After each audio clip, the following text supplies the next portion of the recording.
Rabbi Akiva has an astonishing opinion about eating meat in the desert. During the 40 years in the desert, Bnei Yisrael were required to bring their animals for Shechita only if they were bringing a korban. But if they were just hungry for a nice steak, they just wanted a good piece of meat, they didn't need to shech the animal in any halachic fashion. The animal just needed to be killed, and then they were allowed to consume it. Wild.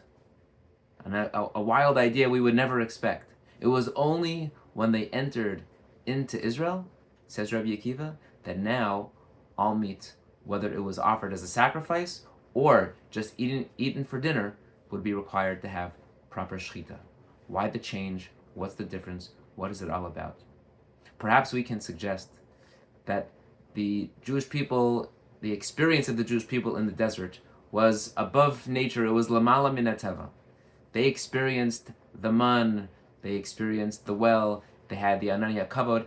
Everything in their relationship with Hashem was so unique, was so special, was so divine. They were living above the world. They were elevated above everything. So it makes sense then that perhaps even as it relates to the meat, that they weren't required to shecht it.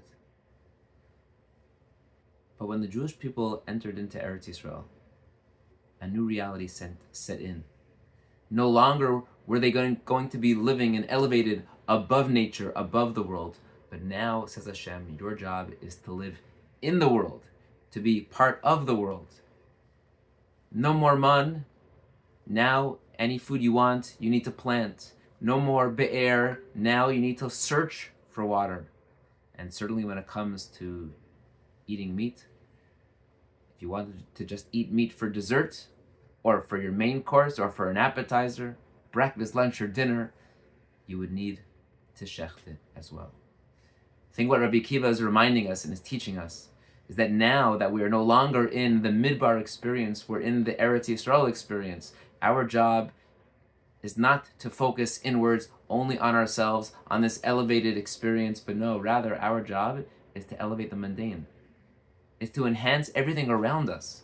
It's to bring kedusha into everything we do, to shecht our animals and then eat them, to plant, to do work, and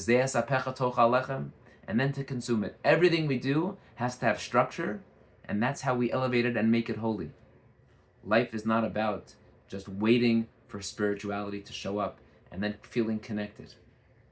Now our job is to create the conditions for which spirituality can ensue. And that, Rabbi Akiva tells us, is the beautiful message about meat, about Shechita in Eretz Yisrael. May we only continue to elevate everyone around us, not to live above nature, but live within nature. And by doing so, we will create a more beautiful, meaningful, and inspired world. Have a wonderful Shabbos.